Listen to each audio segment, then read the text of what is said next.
podcast. If you're ready to grow, then let's go. This is the Lincoln County Podcast. Hey, yo, Matt, let's start the show. Thank you to our sponsors, K. Flynn Insurance, elect Bruce Becker for the Lincoln County Fire Board, and the Crafty Midwestern Mommy for their continued support of the Lincoln County Podcast. Hey guys, thanks for tuning in today, the Lincoln County Podcast. As always, we appreciate everything you guys do, liking, subscribing, following, utilizing our sponsors and telling everybody about the show. It's been a huge success, and I'm blessed to have another great guest on today. And we're going to jump right into this and give you guys what you came for. So if you guys want to introduce yourselves and tell us a little bit about what you do. Sure. My name's Garrett Huster. I am the head coach of a nonprofit youth archery organization that we are based out of Troy. And right now we've got, I think it's 27 kids awesome. Involved. My daughter is Addison. She's here with us today too. She's actually just signed with Montevallo University in Alabama to go there under almost a full ride scholarship to shoot her bow. Wow, congrats. That's awesome.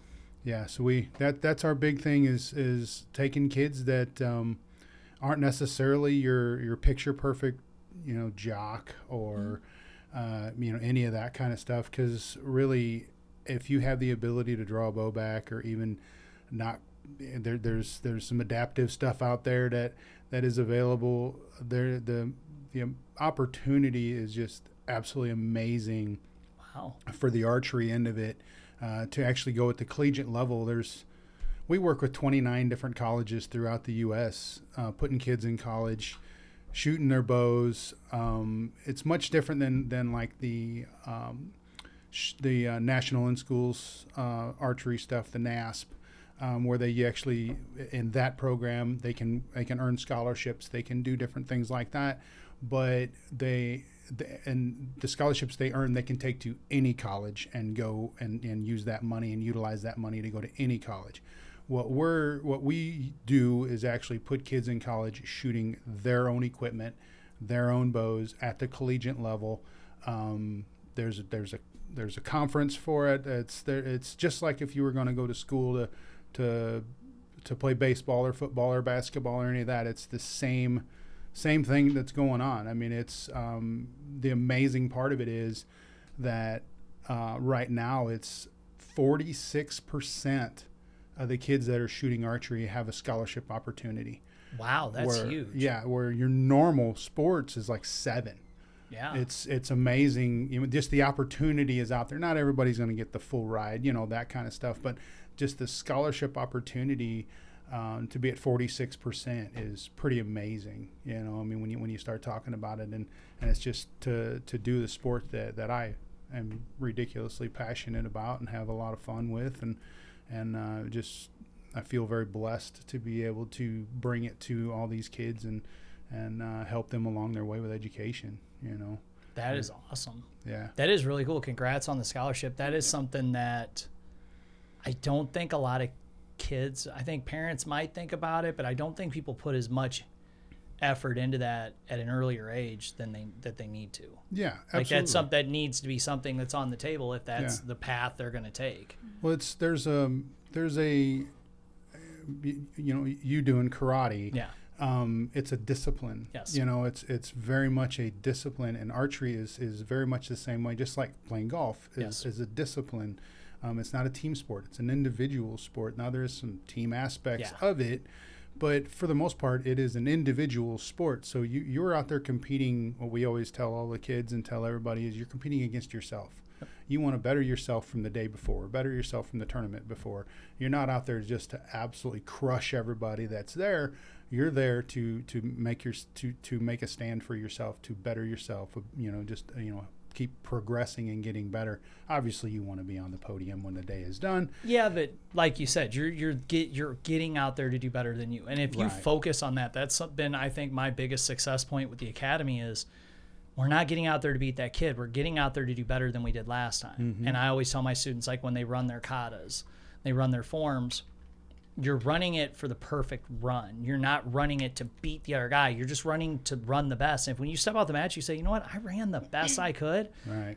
maybe that person's better. Just there's people out there that are just, some are just better. Right. Maybe it was their day. Maybe they knew one of the judges. You don't know. But if you can step off the mats and say, you know what, I did my best today. Who cares what color the medal is? Right. That's that. But that mentality is what I think sets it apart. I just want to ask, I was on a big podcast the other day. The guy goes, do you recommend people get their kids into martial arts, et cetera? Basically, give me the opportunity to plug martial arts. I said, no, I would recommend that you find great coaching. It doesn't matter what sport it is, what you're doing. It could be archery, it could be martial arts. But if you have a great coach that's setting a good example, like what you just said, which I love, that's what's going to help them. It's not because it's the martial art. Just kicking and punching is not going to teach you that if you have a really crappy instructor that's not teaching you the ethics that go with it. Right. Absolutely. You can't go into it like you're just you're just going to crush your competition. You got to go into it with goals in mind, and you can't just go in and have the elite goal in mind. That can be your finish line, that can be that. But, it's like, one of the big sayings that we always say is never set limits, only goals. And, we just to try, we have one big goal, that we go after, but we have these little goals that we want to achieve to work our way up to those bigger goals. Like one of our big goals is, to go to college. Yeah. To be recognized within these colleges, that when, they approach you and you don't have to keep sending your resume out to all of them. Now, mom and dad have to kind of stick their neck out a little bit because they got to take you to tournaments. They got to do these things to get you the exposure. Just the same with you have to do with your kids. You could have the best kid in your class, but if they don't get outside of the class and actually see what they're actually all about, they really don't know where they stand. We're a big competition school. I preach competition, whether they go, whether they win, I don't care. We have different levels of competition. We have tournaments that only my elite black belts get to go to, and it's not because they're good. It's because they've earned it and they put in the work. Right. I'll get some parents like, I think we want to take Bobby to that tournament. And it's like, man, it's a 3,000 person tournament. I compete as well. I'm competing at a high level there.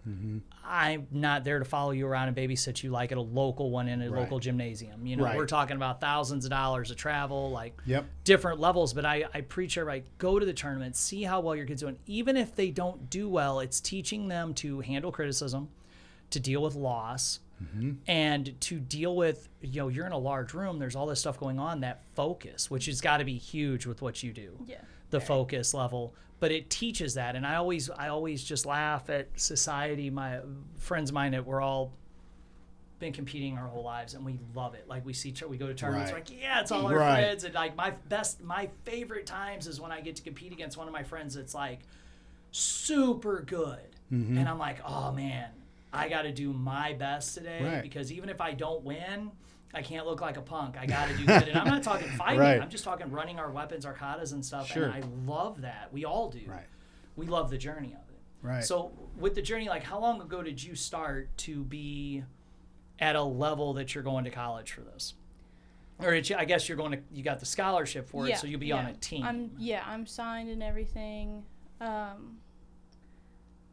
I've been shooting since I was 8, and I'm 18 now, so 10 years. But I've been getting recognized for my skills since I started shooting. Maybe not by colleges yet, but with 4-H, they have what is it, the 4-H state team or you have USA team or whatever? Yeah, you have state teams, through 4-H, that was where we got our start, was within 4-H. Yeah. Nice. They were recognizing me. I never did participate in the state team, but they have been wanting me on it. Yeah.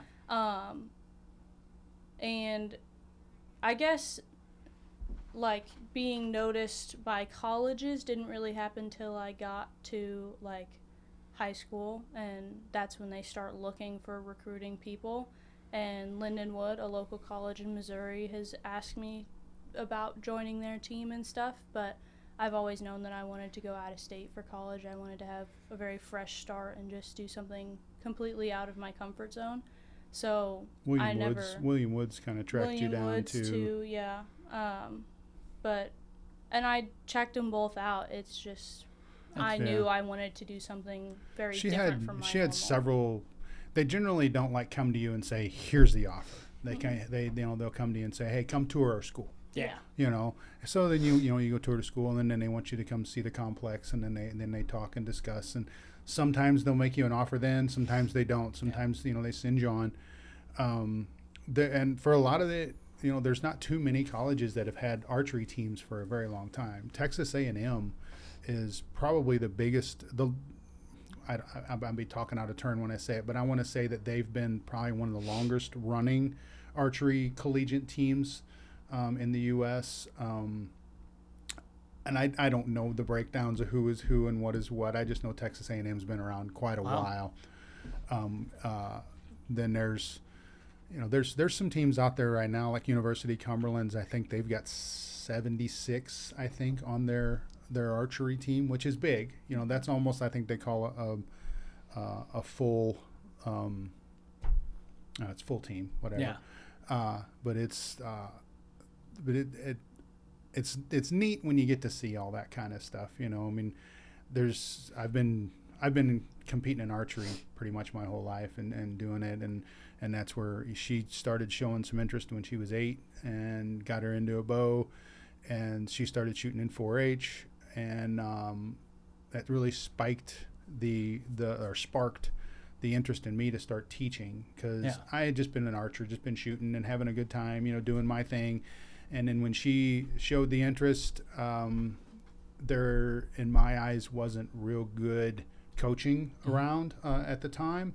So I started really looking into doing more of the coaching end of it. And then once I started doing it, it was so rewarding to me that I was like, holy cow, this is a lot of fun on my end, and so rewarding that I just wanted to take it to the next level. That's awesome. So in 2017, we started Lights Out Archery, which is the youth nonprofit, and we started with 3 kids, wasn't it? It was me, Josh, and John, right? Yeah, it was 3 kids, and then Rebecca. So started off with 3, and then it come to 4, and like I said, now we're up to.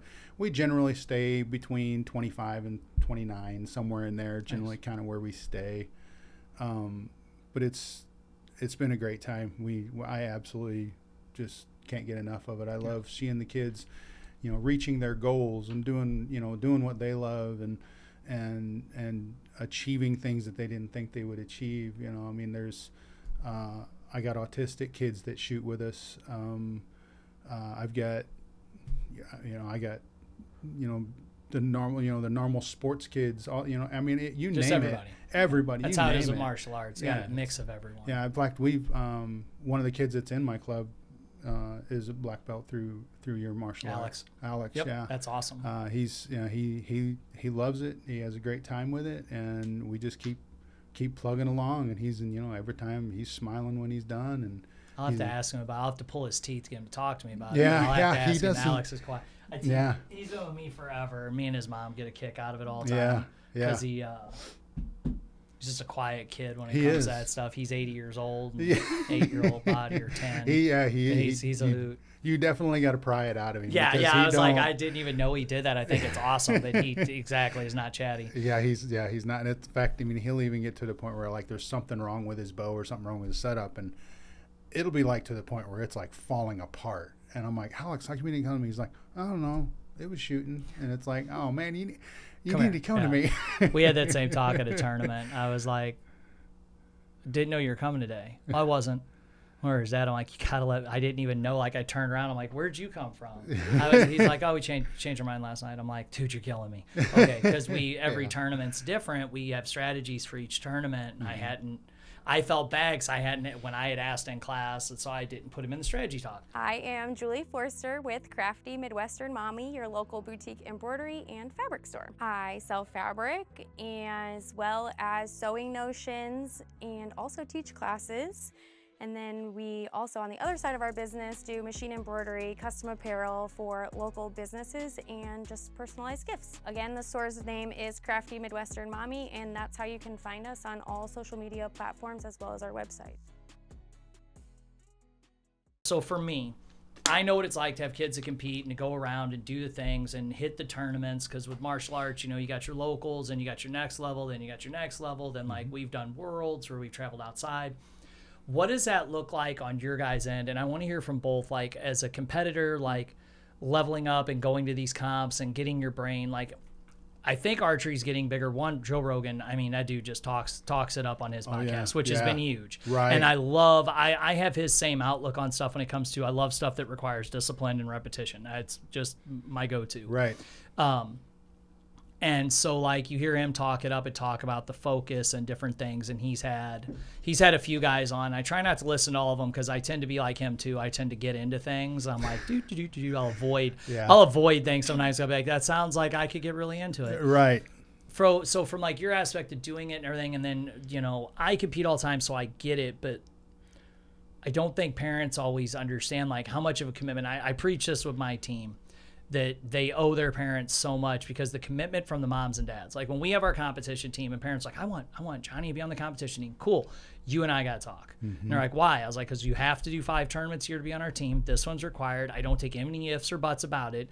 If you're going to commit to this and you're going to make that commitment to that child, and I'm making that commitment to coach them, you're not going to tell me you're not coming to this tournament because you got a concert to go to. Like, we are all making the exceptions on our calendars to go. Right. For a reason, because we're doing it for them to succeed. So, yeah, like, what's that like on getting you the exposure to get you into college like that?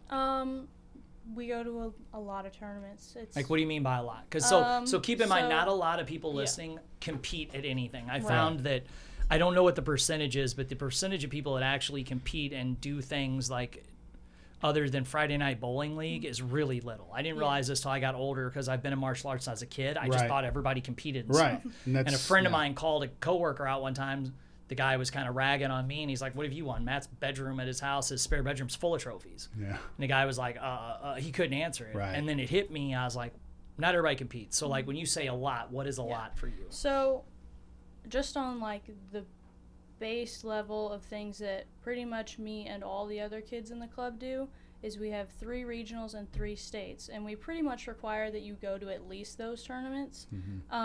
So we have the 3 different disciplines, which is 3D, indoor, and outdoor. So 3D is like the foam animal targets. Indoor is like your normal indoor with the 5-spot targets, or a single spot, or Vegas, 3 spots and single spot. It's an indoor format. It's just a different format. Big line of people. If people listening wanted to Google and see what it is, you could just look up the Vegas shoot and put a date behind it. They've been around for 60 something years. Oh, nice. So that's one of the bigger ones. But if you were curious about what it was, that's a big one. There's like 4,000 something that show up to that one every year. So and then outdoor is just obviously outside, and you shoot further distance than you do all the other times during the year.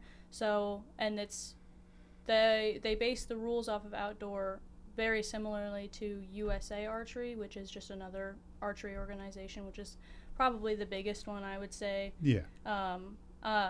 And like, for me, since I'm like the oldest class that can shoot, I shoot 50 meters, which is almost 55 yards, which is furthest than I shoot in 3D and in indoor. So that's where that challenging aspect comes in, is the further yardage.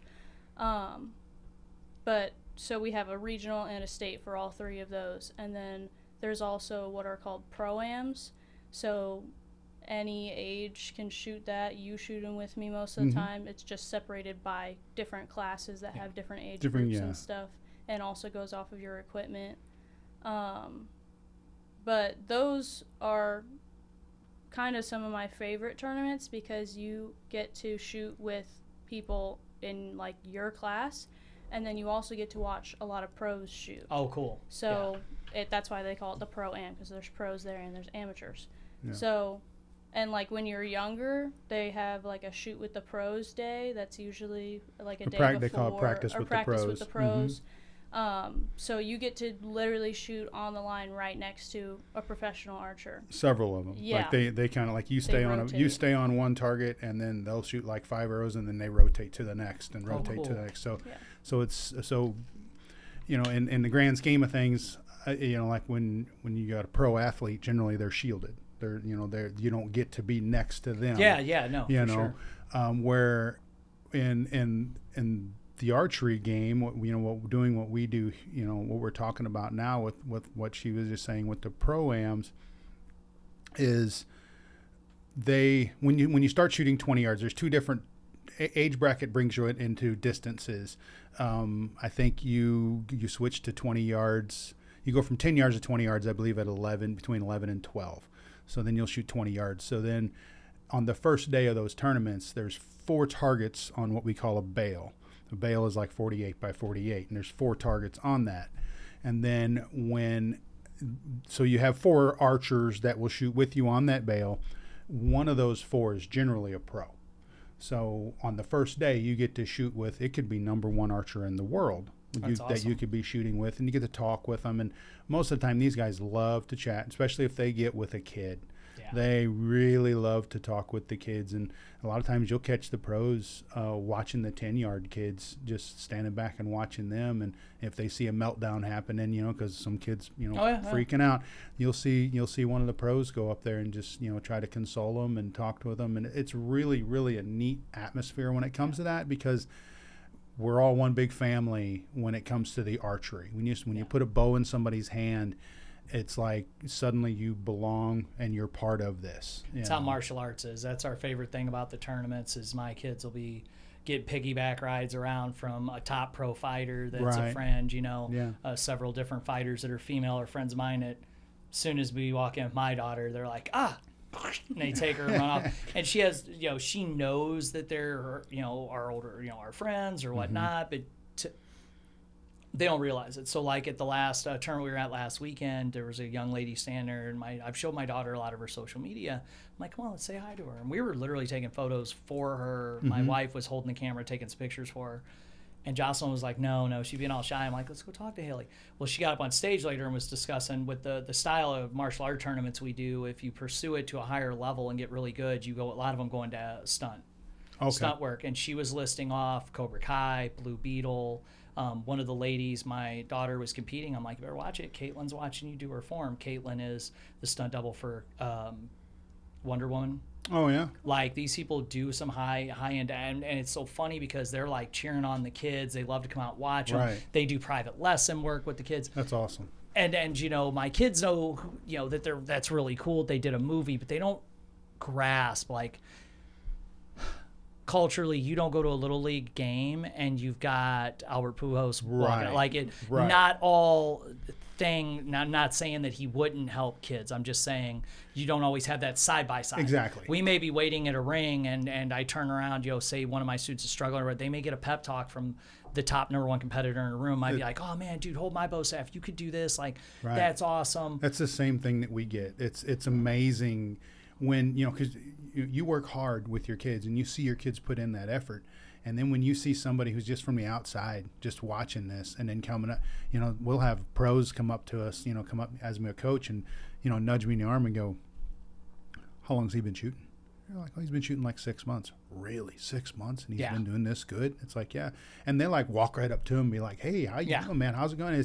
And the kids in awe, because they once they kind of get into it, they're following. They know who it is. Yeah. Social media, they all they know who it is. So then it's like wow, such Jesse Broadwater come up to me, and these big names that no outside the world nobody knows. Nobody knows either martial art. Very few people know who they are in the outside world. We're like, oh my gosh, that's so cool. We're in awe. We're bowing down to people because they're just who they are.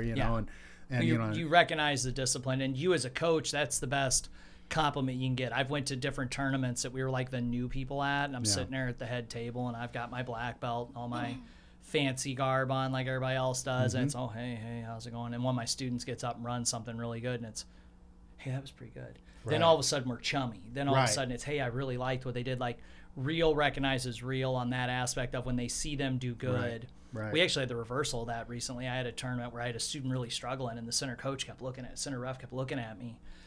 It was the first time because he's been center ref with a lot of my students, but he's always been there when it was one more of my advanced ones. I had a kid doing it that was kind of struggling with some things, and I'm like, we're good. He kept stopping. He's like, you good, bud? You good? I'm like, we're good. It's just he's used to seeing some of my higher level ones in his ring. So when he saw him walk out with my gear on, he was like, oh, okay, you know, this person knows what's up. Right. And it was weird to see the reversal, because normally it's the other way. Normally it's like, oh, what's up? And then they do something well. And we're very sportsmen. I'm very big on the sportsmanlike conduct. I teach even our newest ones, like when we come in to fight, they bow, they run across, they bump gloves, they go, there's like a little, you can tell the kids that compete all times they know it. Yeah. And I work my students through, like, you initiate it, so that way we set the example for everyone else. Even if the fight doesn't go our way, I like that. high five, I make sure, you know, even if the coach, I'll get pissy if some of the coaches, and I mark it down, most of them just don't know better, if they just get up and walk off, because we normally walk to the middle and shake hands. Right. I'll say, hey man, great job, dude, your kid did awesome today. You know, even if they beat us, I don't walk over and be like, bite me. Right, right. And because of that mutual respect, we have so many friends across the U.S., and I teach my students that too, and I can tell by what you're saying, you guys have that same atmosphere. Absolutely. I mean, it's wonderful. Like when we go to a tournament, like a couple years ago, we went to Vegas for the big Vegas shoot, and you know we're walking and we got our jerseys on, you know, and we're walking through the hallways and doing our thing, and you hear people in the background going, "That's lights out. Those are good kids." You know, those are good kids, and when you know, when our kids are shooting and whatnot, the parents and other coaches or whatnot, we're recognized throughout the country as just having good kids. Yes, that's important. And that to me is way more important than going up there and just throwing arrows in the middle and having the greatest score ever. You know, obviously we all want that.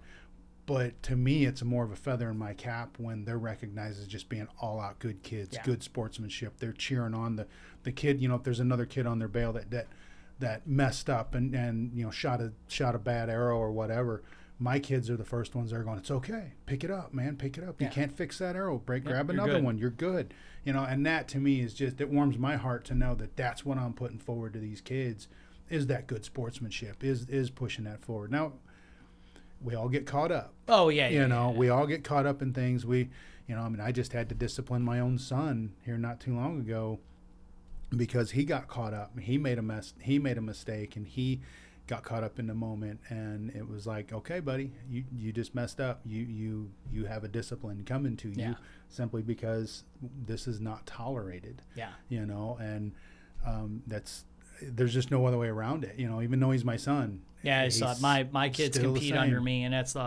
it's harder to coach them than anyone else. Oh, yeah. I tell parents all the time, like, I would take 25 of someone else's kids to a tournament than one of mine. and we're finally hitting this plateau. Jocelyn's 9, she'll be 10 soon. Ben just turned 11, and we're finally getting to a point where they listen to me as coach. Right. They understand that I am dad, but that when I'm telling them to switch feet or do something in the ring, they need to do it, because there are so many matches, like the center refs we know them all. We do 14 tournaments a year, so would be like, man, you would, you know, maybe listen to your dad. Like, he's out here coaching all these kids. Maybe you should get your head out of your butt. He might know something. My buddy Charles, like, one tournament, my son turned around, he blew this fight, and I was like, we were on like a year and a half straight of him just letting his nerves get to him, and him just not listening to anything I said.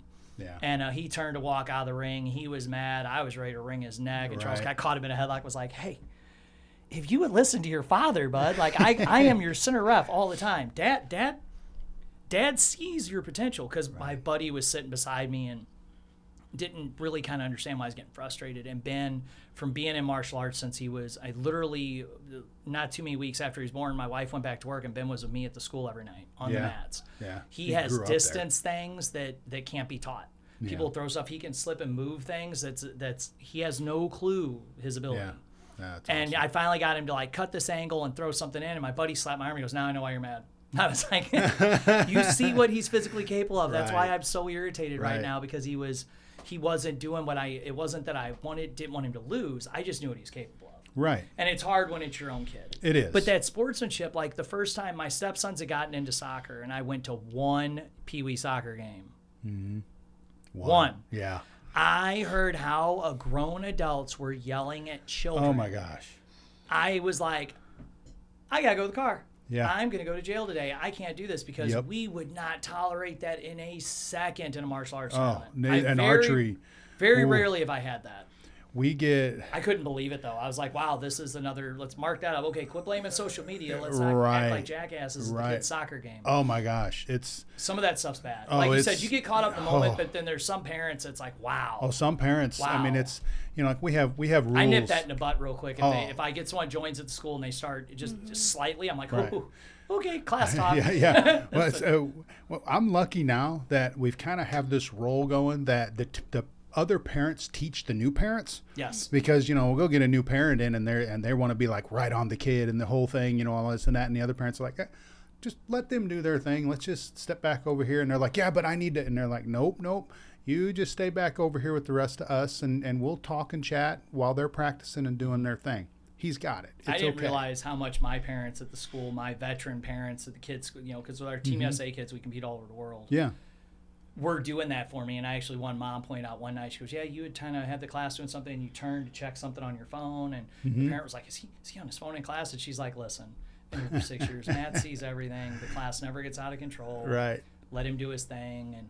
And I didn't realize how much some of the parents will be like, no, just sit. Matt's got this. We're good. Right. Because I go out there, we come out of the ring, we're forehead to forehead. What did we do? Like, if they start getting themselves amped up, the parents know to just, Matt, and I'm there. I can get them calmed down because some of mine are teen girls, and some of them will get way emotional. My son at Worlds, 3 fighters in the ring he was at got hurt. 3 youth fighters. We had some really unmatched matches. All of a sudden, Ben got stomach ache. I can't fight today, Dad. I'm sick. And I was like, bro, I get it. Because the kid, 2 matches before the kid took a spin kick and it dislocated his jaw. Ooh. And it was a really...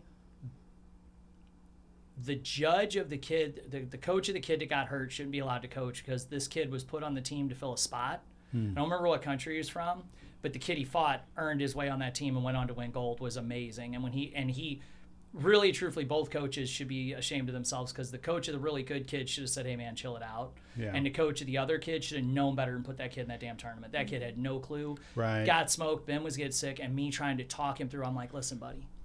Dad's not going to let you get hurt. If you jump up there in the ring and one of these kids looks like the next phenom, we're going to just bow out. There's nothing wrong with it. I'm not going to let you get hurt. I was like, I watch kids get kicked and go out of the ring. The coach will be like, hey, man, get back up. Man, I catch mine. Right. I was at one. I had a kid fall, and I had him by his shorts. We had about a 1/4 inch off the floor because it slid us all the way out of the chair, but he's on my friend's team. I didn't want the kid to get hurt. He'd come across my lap. That caring and that effort makes a difference, but the parents will help with that. Like you said, they'll kind of guide those people. They filter them out because we'll get someone that's new and getting a little amped up, and I'll shoot some of the veteran parents will look. They'll be like, because I'm out there on the floor, I'm going to turn around and tell them to shut the F up or something. I'm kidding. I don't have time to play with that. Because I'm in the heat of it with them. When they fight, I'm in the chair like this, cornering them, talking to them. With their other stuff, I'm just kind of on the sidelines watching. But with that, I'm right there. And I try to kind of stay out of the way. They've got to be able to produce, do it on their own without me babysitting them. Right. But you'll watch those parents, and that helps a lot. That helps keep that demeanor down and keep everybody acting right. It does, because it's when you have some of the other parents that kind of police, it's one less thing for you to do, which is you already got enough on your plate, and because you got to watch I mean, I have other coaches, but I mean, we kind of divide it up, but you're still watching everything. And if you got to take your focus off of the kids to go police a parent just because they want to be in the middle of what you're telling them, and it's like, listen, I'll take a minute, and just be like, hey, okay, if I need your input on something, I'll ask you for it. If I need help with something, I will ask you for it. If I'm giving your kid homework to do when they go at home, I'm going to call you over. We're going to discuss it as a group, and then you can take it forward. But while your kid's here, he's mine. Yeah. You can coach him all you want at home, but here he's mine. Yeah. And they need to understand that. And luckily, my veteran parents, like you say, they kind of educate the new ones when they come in. They're like, hey man, let's just sit back here and do the parent thing. Let them do theirs. Yeah, and I'll give them to, like, when someone starts with us, if their kid's out there and they're like, hey, get your hands up, Billy, turn and kick, Billy, just like they would at the soccer game. Right. I'll like go stand in front of them and turn my back so they can't see the kid. Yep. I'll do little subtle things, because I don't want to make an example and be like, hey, shh. Right. Because the school's small enough, there's no way to walk over there without it being, Right, and they're just going to quit. It's a scene. It's going to be a scene. Yeah. No matter how polite I am, Right. no matter how much you smile or make it fun, it's still not. going to embarrass that person. Sure. But it'll Sure. normally take, I'll give them like 2 nights, and then they'll get a, hey, stop by and see me before class. There you go. To have a little chat, because it's always such an awkward thing. But normally after the second class, they realize no one else is doing that. Right. And they're like, oh, okay. Or I'll even at the end of class have our mat chat, talk about how I'm on the mats to lead everyone. Like Right. I send the message without, because you come across a very awkward position you're put in where, well, it's my kid. Great. Like the number one thing for me, if the guy comes in and says, yeah, I spent 12 years in this, blah, blah, blah, and they want to get their kid into it, and they run through their whole list of what probably never happened in their career. Right. I don't try to make it into a who's done more contest. Right. I just make it really clear that that's great. And normally those don't work out. Those very rarely do those people kind of stick with it long, unless the parent can kind of grasp the fact that, oh wow, it is really different here. Right. Or you're doing it a different way, but it works. Right. And that came too with me. I've been open. I've had Taekwondo school 15 years. That came with me aging too. So when I opened, I was 28, and that was a huge problem. Oh, sure. I looked 22, which didn't help at all. And I didn't Right. realize how big of an effect it was until I got older. Now when I say something, people are like, oh, okay. Yeah, because it's I'm like like, it's that the same crap I said 15 years ago, but I'm 15 years older, so it's totally different. It's you get a little bit of respect just off of the age. I do. I've reached a point where I'm 4 or 5 years older than our average parent base. Right. And I was like, wow, that friend of mine opened a martial arts school. She's a female instructor. She's younger, and she already has had a run-in with one male student, and she called me, was like, hey, what do I do? And I said, you're going to have to be a little bit meaner than I am. I said, because you're a female instructor, it's a smaller school, you're growing. What was is they went from just private classes to actually having a small, and it's only like 5 people in her class. Like, she's still really new. Yeah. And this person was tripping over it. And they were calling her every name in the book, a lot of stuff. They just wanted to fight with her. And the fact that she didn't care, like I told her, he probably thinks you're cute, and he's a little upset you didn't think he was cute. He doesn't realize he's, definitely not out. He's outside your zone. Right. But she stood her ground. Like a week later, he sent her a big apology. It worked, but I broke it to her. It's gonna be a little harder on you. It's like you're young and you're female. Right. It's gonna be way harder on you. She has that problem now because obviously she's one of our upperclassmen. Yes. She's, and we do a mentorship. Like she can. She'll take not necessarily the younger, like our 8, 10, 12, 11, 12 years old, but she'll take some of our, because she's 18, so she'll take some of our 15, 16-year-olds and just kind of mentor them, give them some advice, different things like that. And she's run into things like that from time to time. I mean, you could probably describe them better than me. I mean, it's just as simple as they just, I give simple advice. It's like, hey, don't grip your bow so hard like that. Do your grip the way you're supposed to. Yeah. It's just simple things. Like, if kids aren't monitored all the time, your form can slowly change unless someone's there to be like, why are you doing that? And they'll be like, what? Why are you telling me what to do? And it's like, because I am allowed to tell you what to do. Well, but you've earned it because of your training. I tell that to one of my instructors. She's 18. She just went to her first year of college, so she'll be 19 soon. I asked her to come we had a kickboxing tournament. I said, hey, I might need you to corner one of the adults for me. And she's like, I can't corner the adults. I said, well, what do you mean? She was like, well, I don't. I'm like, sweetie, you fought on 3 continents. You've made Team USA for 2 of the largest kickboxing organizations. You fought in the largest IKF tournament. It's like, there's more knowledge in the sweat inside your glove than that 21-year-old male has. Yeah. You could corner him all day long. He'll listen to you just fine. But I have to remind the classes, because some of the parents will see me and they'll see the younger instructors leading. They don't lead all the time, but there are classes that are theirs because that's how they learn. And I'm at the front desk. Even though my phone's out, I'm actually just editing content or doing something for business. Right. But I'll get out and just I'll all of a sudden be like, hey, you know what? I want Riley, why don't you demonstrate that? Or Emily, come here and demonstrate it. And I'll have them just light up a set of mitts to just remind everybody where they're at. Yeah. Right. And because they'll be like, hey, you should do this. And boys be like, no, but because YouTube and everything else, it's great, but it's not. And so then I'll have them rip through something real quick, and even the parents will go, Yeah. because like Emily's 14, she's had the exact same accolades as Riley at 18. Emily's a beast. Yeah. People just see a nice 14-year-old girl. They don't realize the experience some of you guys have. You know, like I get on my son, I'm like, you've been doing this for 9 years.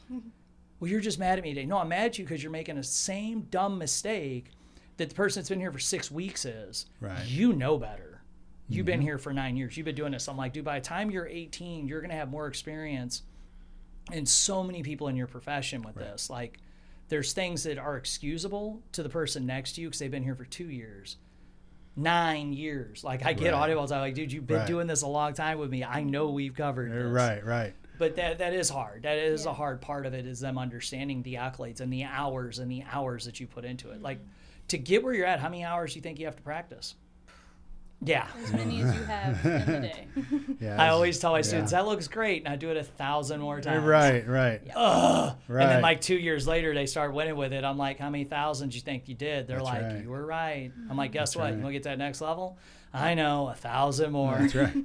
Well, and we always go by, a few other things too, which there's a whole lot of things that can correlate from what you do and what we do. Yeah, there's a lot of things, like flow state. Flow state is big in archery because if you have to think about every move that you have to make, the anxiety comes in, all the different things start making a play, and you won't do well. But in order to get to flow state, you have to think about every piece that you're doing multiple times before it comes to that fluid motion where you're not having to think about it. It just happens. I try to explain that to my students when we judge katas. I can tell when someone runs one that's in that state and one that's walking through the movements. And I'm different. like, even though you're not mouthing it, it's not looking in your eye, you can tell the difference of someone that just does it. Right. And someone that's even when I'm out of practice, I just did a tournament 2 weekends ago, didn't play super well. And I still did okay for the level I was at, but I know that I was walking myself in my head through those forms because I'm rusty. Yeah. So we've got a tournament in 4 weeks. I was practicing last night already. I'm running myself through it because I can do them in a flow state, but I have to do them a bunch before a tournament to get back there. To get to it, right. And I tell them that, though, that we can read it. It's body language. And then, like you said, there's such a difference in the mental discipline and the focus of just tuning everything out. I've always loved that about archery. I've always thought it was very beautiful to watch. It is. And the hardest part of being in the flow state is being able to take yourself out and put yourself back in at a moment's notice. That's not something that just anybody can just do. You have to learn how to do that. We call that learning how to win, because when you learn how to win, you can take yourself in and out of these hyper focused states and in and out of flow and different things like that. Just at the flip of a switch, it's like you go like you can see it in their eyes. Oh yeah, absolutely. When like in the indoor stuff, you shoot 3 arrows at a time, then you got to walk down, you got to score them, and then you come back. Well, you're not you're breaking all that, and then if you have, if you're at full draw and your timing is off and you have to let down, well, you're breaking that flow state for a second, and then you got to put yourself back into it. So it's, being able to have that, that control of yourself throughout, to put yourself in that flow state, out of that flow state, and then be able to switch it up to where, like, when, you go to a head-to-head competition, well, one person shoots and then another person shoots. Another person, that person shoots, and back and forth. Well, you can't maintain flow state for that whole time. You got to turn it off and turn it on, and that is a very hard thing to learn, and it only comes from repetition. Yeah, and the people that don't know. Like, we had a tournament, there was an issue with the sound on the stage, and a friend of mine was going to repeat, and he got really pissy. And he wasn't disrespectful, but he was irritated. Well, it's because he got himself into that state when he stepped on stage, and then because of some bumbling, he went out of it. And it's so hard to get back in. I actually had to work with a mental coach for a while overseas that did hypnosis with me. Because as I got my school and had my kids and friends there went to tournaments, once I started competing as an adult at a high level again, because I took several years off. I think I took 9 years off of competing. Oh, really? Yeah, the circuit that we were on, the adult instructors didn't compete. It was the teens and the lower ranks did it. Right. And when I went to a higher level circuit, I'm like, that's why I found the other circuits. I wanted to compete more. Right. But I would have trouble with, I'd be at the side of the ring. People are going, hey, Master Matt, what about this? Hey, Matt, what about that? Hey, what about this? Hey, don't look now, but Kendall's in that ring over there. Or Yeah. Emily's up there fighting right now. And I'm like, Right. And then, Matt, I got to bow in. I got to boom. Yeah, and you then gotta- nail it because Yep. I'm competing at a high level. So I worked with he's called the English hypnotist, and he works with UFC fighters and stuff on like this rhythm. And it's Mike Tyson talks about it, how like as he'd walk to the ring, he'd grind his glove Right. and he'd start thinking about them Right. trying to hurt him. And this guy doesn't go that far, but he takes you through a workout basically with your brain that puts you in that. Like for me, I would become Ninja Matt. I was the Master Matt Right. that owned the Taekwondo school. He was Right. sitting in the stands. Ninja Matt was up to compete, and it sounds really corny, But I it- could still pull I- myself in and out. But of I it, can though. see that. I can totally Yes. see how that would work Yeah. because you're basically taking yourself out of you Yes. and replacing it with the new you. Yes, and that's what he would do, and it was amazing at what it did for me for just dialing it in. And I had some people tell me like, "Man, you just boom, you're on it, Yeah. and then you're out." And I was like, I had to work with a guy for a while. They're like, "Really? What do you mean?" I'm like, after doing this for so many years, it was natural to me. But then when I started competing again, I really struggled. Like I'd always get so flustered because I'm like, man, I knew I had a better tournament today, but I just wasn't there. I was thinking about this, or I would turn into a stance. I'd be like, oh, what'd they score? I'm looking at one of my Right. students. Even though I wouldn't mess the form up, that translates to the judges. Right. So Oh, I yeah. could see that heavily with you guys because, yeah, you go up, or then, like you said, you shoot, then you walk, then you come back. Like, Right. that's really breaking things up. And Holy crap. if you we're trying to hit on a Vegas face, okay, on what we call a Vegas face, on the Vegas indoor tournament and indoor target, we're basically going for something the size of a penny at 20 yards. Yeah. Okay. Well, and when you get to like my level and the level she's getting ready to get into, it's not a game of hitting, it's a game of not missing. Yes. Because I could see that's that. what it comes down to. Because I mean, you're getting you'll go against guys that will shoot 90 plus arrows in a row and never miss that penny. Wow. I mean, it's crazy how good some of these guys are. And so you go down there and you're scoring an arrow and you missed the penny. You missed that what we call a baby X. Well, you've got to clear that out of your mind and get right back into it because you got 3 more arrows to shoot. Yeah. So you got to get back into it and be like, okay, all right, here we are. We got to do this again, and and no matter how hard you try to preach and tell these kids, and even tell myself, tell adults, because I teach a lot of adults too, that you can't worry about the arrow that you've shot. You can only fix the ones that have not been shot yet. So why dwell on and get binoculars out and look and watch and be like, oh my gosh, I think it's in, I think it's out. And, Don't just worry about the Yeah, all you can do is worry about what you can do. You can't change what has just happened. You can only try to just keep doing what you need to do for the next couple or however many you need to do. Something I've been using with some of my students, the older ones that watch movies, is the movie Ford vs. Ferrari. Have you watched? Have you seen that? Been a long time, but yeah. Yeah, he talks about the perfect lap. How he wants to make that perfect lap, and you can find just the perfect lap snippet on YouTube, and he's breaking it down about the corners, the gears, the braking. And I try to teach my students to focus on everything as a perfect lap. He's not talking about how, well, I wish I could make the previous lap better. Right. He just wants that one to be perfect. And that's what I tell everybody. You can't go out there and be like, well, this person's going to run this form and they're going to do so good. You just got to go out there and do the best you could do in this moment. If you screwed up the previous division, whatever, Right. do this one. Or, if the last one was really good and you're going to run this one, just try to run it perfect. And once I figured that out myself, my competition went way up. Right. Because I was not going out there. I'd show up to tournaments and look at who I had in my division and be like, go to sleep, still win. Right. I've been doing this I've been in Taekwondo 32 years.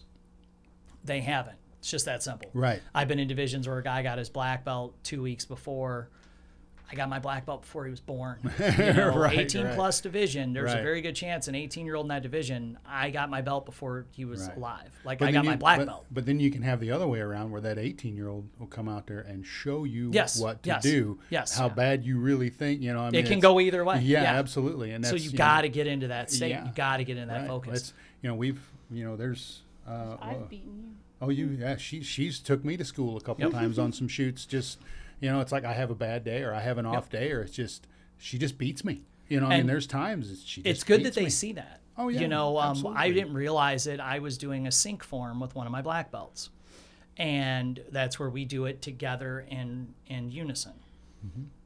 It was cool. We did good in our division, but I didn't realize it till I was watching a video later that I had hit a point in my martial arts career that I trained a student to my level. That we could do something together. And I mean, it was dead on. And I remember getting like super emotional at home. Yeah. Because I've trained my children. My son's got his black belt. My daughter got her black belt this year. I've hit a lot of the moments, a lot of those big moments. But when I stood back and was like, wow. And then I've watched her do stuff before it. It was like, oh, if we were in the same division, I might be in a little bit of trouble. And I don't say that out loud because she doesn't need to remember it. But she reminds me anyway. It's a scratch in the ego. Yeah, a little bit. yeah. But to step back and be like, damn, I did that. Like I trained someone to that level that we could do something together, and that they were to the point where, you know, I brought in a friend of mine that he coaches her as well because he's a multi-time world champion with the karate side and does a lot. And to train a student to that point where you have to bring in other people to help, like that was like a huge moment for me. Like I was just really cool. That was the first time I really trained someone up to that point. Like I've gotten black belts that were really good and then they fade off, they go into other things. I haven't had one that we could run side by side. And honestly, I lost us the point because I was a little off time than she was. Trust me, she reminds me of it. Right. But that was a big pinnacle moment. So for you to say that, it's been days Dad didn't bring it. That's awesome. Oh, yeah. That's the coolest thing. And I can't wait till I'm there with my kids where I'm like, wow, they just did that. That's really neat. Oh, I mean, there's been times where, you know, she shot a score and I'm back there just trying to hold it together, you know, because I'm just like, you know, I'm so proud of her, you know, and it's just, you know, it's like, you know, hold it together. You know, get your breathing. You know, We just had my team in the other day that's done all the world stuff, and I told them that I was like, I don't know if you guys know, but in Canada or in Wales, at the end of the day, the last day of the tournament, everything was done. It was like 5 days competing. We were all emotional. I was like, you guys were all eating dinner and you're humming around the tables. We were in this little restaurant in Cardiff, Wales, and I said I started bawling. It's like because everything that week, I was like, but the fact that I know that as you guys go on to live your lives, it reminded me of like a bad 90s movie where I could like see them going to college. I could see them getting married. Yeah. Like as you guys do it, every time you come back together, you'll talk about this moment. And because I got into Taekwondo when I was 10, we're having this moment. My wife's like, are you good? Because I was doing the same thing. I was breathing. I'm like, man, it's getting really humid in here. And then finally my body, I was just done that week. Yeah. I started crying. Yeah. And she was like, good Lord, I can't take you nowhere. Because it was the hardest thing. In Europe to, there's no personal space. Like by day one, one of the parents and I was like, if one more person bumps into me, I'm going to snap because people just slam. And you're just, after about 8 hours, you're like, I am just emotionally done. Right. But seeing them get to that level, like it's a pride moment, and it Sure. makes you. It's something not everybody experiences it because they don't look at their coaching that way. Right. And that's awesome to hear you say that, and it's great that you're doing what you're doing because we need more of this for kids. I think it's beautiful. I think what you're doing is great. I love the fact you're getting a scholarship from it because we don't have that with martial arts. There's some organizations working on it, but I tell my students like, hey, if you got golf or you got something else at school you got to do, because right before Worlds every year, Kendall, who's one of my top competitors, she has golf. Yeah. Guess what? She's probably going to get a golf scholarship. She ain't getting a scholarship. She's a world champion with her sword. She Right. ain't getting a scholarship for that. Right. So guess what? We make adjustments to her schedule so she can get to golf, and then I work with her on the week, whatever we got to do to make it work. Right. She comes in some nights. I'm like, you're going home tonight. She's like, why? I'm like, you are sunburnt. You're exhausted. I don't even want you touching your weapon. Right. No, I'm good. And her hands hit the desk. I'm like, Right. night. Right. Good night. And but that's your goal as a coach. Right. You got to look out for them. It is. Yeah. And that's earlier you'd asked a question about how many tournaments that we shoot generally in a year. started saying we kind of got off on, Yeah. I talk 4 different stories at one time. You're good. Generally. Me too. We shoot the 6 of the 3 different discipline within the state, and then there's 3 nationals outside of that. That's all within one organization that we do that within. It's called S3DA, Scholastic 3D Archery. It's a youth-based organization. It's all they do is youth. And then she said about the pro-ams. The pro-ams, there's generally between 3 and 6 of them that we try to attend. I really try to get the kids to go to those. Yeah. That's a cool experience. Because it's a great experience. I get why that would. I've got some like that too, where I'm like, nah, I really want you guys to go to this one because it may be a lower level tournament, but I know like 4 or 5 big names are going to be there and they're going to get to stand. Exactly. Yeah. You know, one of my girls, there's a photo on the TV. She's like, I hate when that's up there. I got 4th place. I'm like, do you realize the 1st, 2nd, 3rd are all multi-time world champions? Right. You just happened to start wanting to do tournaments at 15 where guess what? You got the hardest division in the tournament. Right. I was like, those 3 are the top in the world. Yeah. Cool. You got 4 to them. High five. That's great. You know? Right. Yeah. And it's nice to do that now. I mean, it's a bit just like, you have to deal with it's a financial commitment. Oh yeah. You know, luckily, like the way that I started what we do is as a nonprofit. I don't take anything out of it. We put as much into as we can. We do like 1 fundraiser, generally 1 to 2 what we call major fundraisers, but it's really only about $5,000 that we earn, which then that keeps the cost. That pays for everything that it takes to run the club for a year, and then we're able to keep all of our expenses way down. It's like it only costs $35 a year to be in my club per year, and then $70 for a jersey or whatever. And I wanted to do that just simply because I wanted every kid to have the opportunity to shoot and not have to, mom and dad being like, oh my gosh, man, it's gonna be, it's $100 a month or it's $50 a month or whatever.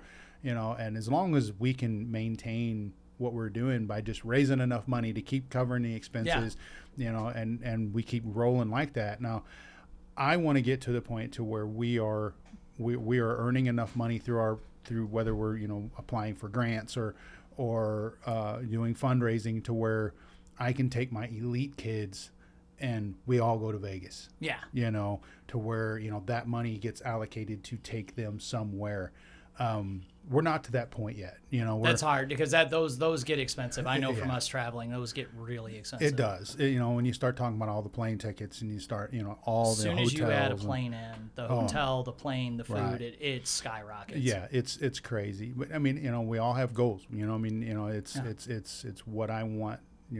As a mission of mine is to be that. And one other thing that hasn't been mentioned that is in the state, and a lot of people do not even recognize it, don't know that it is, but archery is Missouri's state sport. Really? That's an awesome fact. Yeah, it's only been the last couple of years it got voted in. So we're trying to really get legislation and people in Jeff City to be like, hey, this is our state sport. There needs to be some grant money available. There needs to be something to help kick off some of these things that archery's, starting up, just this past weekend, Quiver River State Park opened their new archery range. Really? Yeah, there's a public archery range out there now. All the things in Troy going on. I did not hear about that at all. Yeah, it was. That's cool. They actually named it after a local that had passed away a few years ago, but it was.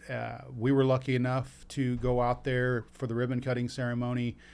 We were the people to put the first arrows in these targets. So that's a very blessed thing for us. Yeah, that's really cool. So they got all the photographers and everybody's out there and they're taking all of our pictures and then they're like, well, we need names and we need information, we need all this and that because it's going to go in the DNR magazine, it'll go in Missouri Conservation magazine, it'll all this, which is great exposure for us. Oh yeah, it's amazing. That's awesome. But and obviously I'm going to love the exposure for us, but I want the exposure for archery. I want archery to just keep growing and growing and growing in the state, and we got to get legislation on board with that to where we have some money available for us, like the NASP program, the National In-Schools Archery Program. That there's hundreds of thousands of dollars that are readily available for that, but it's all allocated to the in schools project Yeah. stuff. So I've been working with Missouri Department of Conservation a little bit. They're willing to help what they can, but the Heritage Foundation is the one that kind of controls the money for the NASP stuff, and we're working at it. You know, they know who we are. They know what's going on. It's just a matter of them being able to get some stuff switched around. So hopefully in the future, we don't have to beg for money. We'll just have it readily available for us. We can just, you know, ask to get grants and different stuff like that. You know, That'll be awesome. You know, like right now we practice our indoor range. For indoor, we were lucky enough. Todd Culbertson, the superintendent at Troy Middle, allows us. I don't know if he allows us or he's got it passed or whatever, but we're able to use that gymnasium. Nice. Basically from roughly Thanksgiving all the way through May. Wow. We're able to use that gym for all of our indoor stuff, and then I have a range that we use for all of our outdoor and our 3D. So it's, you know, we have a lot of community support. You know, I mean, That's what's great about Lincoln County. There's always a lot of community oh, support. it's so much. You know, I mean, Holly Height, the principal at Lincoln. Yeah, I always get the two swept around. Her son was one of my original kids in the club, and she's actually one of my board members. So, you know, when it comes like to that kind of stuff, you know, we try to include everybody, so everybody, you know, obviously so we can stay fresh in everybody's mind. Yeah. But you know, just us being us, you know, I mean, we are who we are, and we love what we do, and we love putting Troy on the map, because when we go to these tournaments, people know who we are. That's awesome. It is absolutely incredible. That's a good feeling too, to know that your students are doing well enough when you walk in. People are like, oh, they're here. Right. Yeah. I mean, it's like you get the same thing with your academy. You know, it's like when people walk in and they see your geese, they know there's quality kids. Yep. You know? And that's always a nice feeling. Or it's not even that. Like a lot of my friends, when they see us, they know that there's going to be good competition. There's going to be good sportsman-like conduct. Like it's going to be. There's different schools. We all walk in, we're like, oh man, today's going to be a good day. And there's other schools walk in, you're like, damn.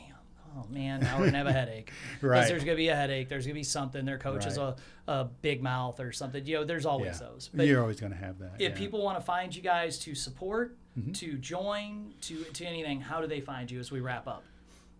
You got that part? You want me to do it? You can go ahead. Our website is lightsoutarchery.org. I also own Archery Shop. That we, you know, sell all the supplies and can work on anything, full pro shop, all that, and that's lightsoutarchery.com. We're also social media. If you just search Missouri Lights Out Archery on Facebook and Instagram, I am Lights Out Coach. Okay. So you can find me on all those and message me anytime, anywhere. My cell phone number is always on everywhere that you can look up any of these. Places than you probably want it. Yeah, it's everywhere. So you don't have to search hard to find my number. So, well, that's awesome. I appreciate you coming on. I loved this conversation about it, and the coaching and everything. This was great. So thank you guys for tuning in. Like and share. Show everybody the great stuff we've got going on in Lincoln County. Make sure to support the sponsors. They are what's keeping us alive. So thank you guys very much. I appreciate you guys coming on. I appreciate it.